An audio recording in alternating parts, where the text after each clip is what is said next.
guys? Welcome back to the channel. Or welcome if it's your first time here. You know, it is amazing, astonishing, shocking at how many people in the general public are completely oblivious to everything that's going on right now. They have no clue about the threats we're facing. They have no clue about the economy. They have no clue about how economics work. They have no clue about how inflation works. They have no clue about how government actually works. They have no clue about what's going on, you know, between the United States, Ukraine, NATO, Russia, China. Don't have one clue whatsoever. And when you try to start talking about these things and trying to explain these things, you can see, the look on their face, and they're either like, because you have no idea what you're talking about, or they're like, because they don't want to know what you're talking about. They don't want to hear the facts. They don't want to face reality. And I think that is a lot of what's going on right now. Is you have one side that's completely ignorant and don't understand what's going on at all, and then you have more on the same side actually who don't want to know. They prefer to live in ignorant bliss. And you know, it doesn't matter what people think, what people know, or what people want to happen. It's going to happen anyway.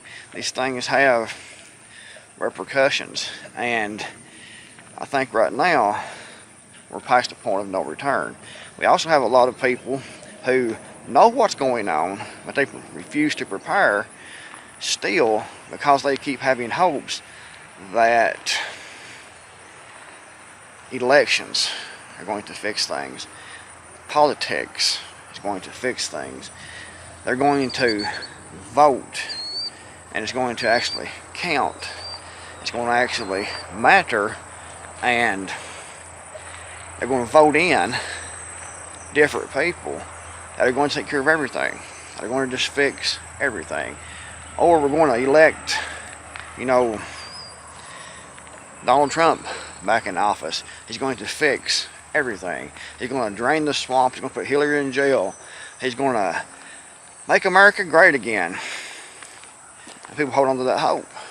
And they still won't prepare. They still won't prep. However, you know, ignorance, refusal to study, to learn, or refusal to admit that politics isn't going to really change anything, doesn't mean things are not going to happen. Things are going to happen regardless. And when it goes past that point of no return, which we're past the point of fixing things now, I think. However, it goes past the point where people know what's going on, where there's no denying what's going on.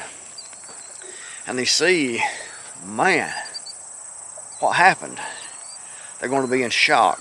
They're going to be angry. They're going to be violent. And those people are the majority of the population. It's almost impossible to get anyone who isn't already preparedness minded to actually see things as they actually are, and to actually start preparing. And time is definitely running out. But these people are going to be left high and dry. They're going to have no supplies. Their finances are going to be completely destroyed. It's going to be a horrendous mess, what it's going to be. Simply because people refuse to prepare. They look at being a prepper as being a racist or something like that. Or being conspiracy minded. If you don't agree with what the television tells you is fact, even though you have evidence, irrefutable evidence, that what they are saying is bullcrap, and what you believe, what you're saying is the truth. You can show these facts to people, and most people still won't believe, you know, even the facts, because they don't want to believe. And these people are going to be extremely, extremely dangerous when, for example, the power goes out, or when the dollar completely crashes, for example, when the banks lock up their funds and they can't withdraw. When they go to the supermarket and the shelves are more empty or completely empty, or when they are buying limits, people's going to be in shock. Even though they've been being told these things are coming for years now, and especially the last few years, they're still going to be in total complete shock, and they're going to be violent. Mayhem, rioting, looting, destruction, theft, robbery will explode. Crime has increased now, but you haven't seen anything yet. It's going to get much, much worse.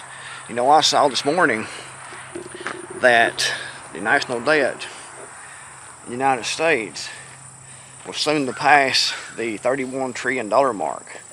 $31 trillion. And they've put about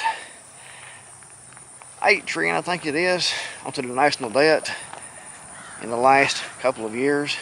And they keep spending. They keep passing bills. We had the COVID stimulus, where they were sending people, you know, $1,200 checks, but they were sending corporations and businesses billion-dollar checks. We had this Inflation Reduction Act that just passed. All that was about implementing the Green Agenda, but it's also more trillions of dollars in debt. And we have the federal government sending money to Ukraine constantly, weapons to Ukraine constantly. And you know, that currency appears out of thin air. That's what it boils down to, guys. They take, and the currency is just printed off or numbers punched in a computer to make more currency. So that's going to cause hyperinflation. That's why we're seeing increased prices on most things right now. They're crashing the energy supplies. We have a potential, and more than likely, strike with railroad workers, and that's going to cause even more supply chain issues. You know, they haul lots of things on trains that we need for everyday life, and chemicals and things like that, and trying to do that by truck is going to be actually impossible, because they have trouble now finding truck drivers. You can imagine you'd have to ship everything, or most things, that's shipped in the trains via, you know, trucks on the highway. So if that happens, there's going to be some more major supply chain issues. People don't have a clue what's coming, guys. Don't have a clue whatsoever, and they don't want to know. And you know, we have what's going on right now. I mentioned that a minute ago with the United States, Ukraine, and Russia, or actually NATO, Ukraine and Russia. The United States is always at the forefront of everything that comes to war. But the last I heard, the Ukrainian forces launched an objective and actually pushed the Russians back and actually took over some territory. But I'm also hearing that those missiles that they shot to achieve that objective didn't come out of Ukraine. They actually was from neighboring countries, NATO countries.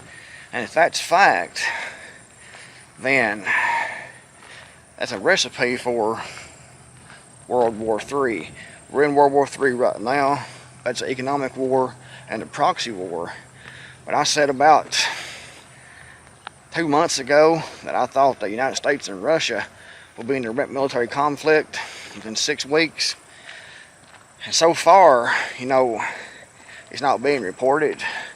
I think the United States is on the ground, special forces, things like that, working behind the scenes, coordinating the efforts there in Ukraine against Russia. So we actually are in direct conflict with Russia right now. But I think in the coming weeks, we're going to be an all-out military war between NATO and Russia. And more than likely when that happens, you'll have China invade Taiwan. Semiconductors. using just about everything now in our modern way of living. Those will be gone. So more supply chain issues, more inflation, more shortages.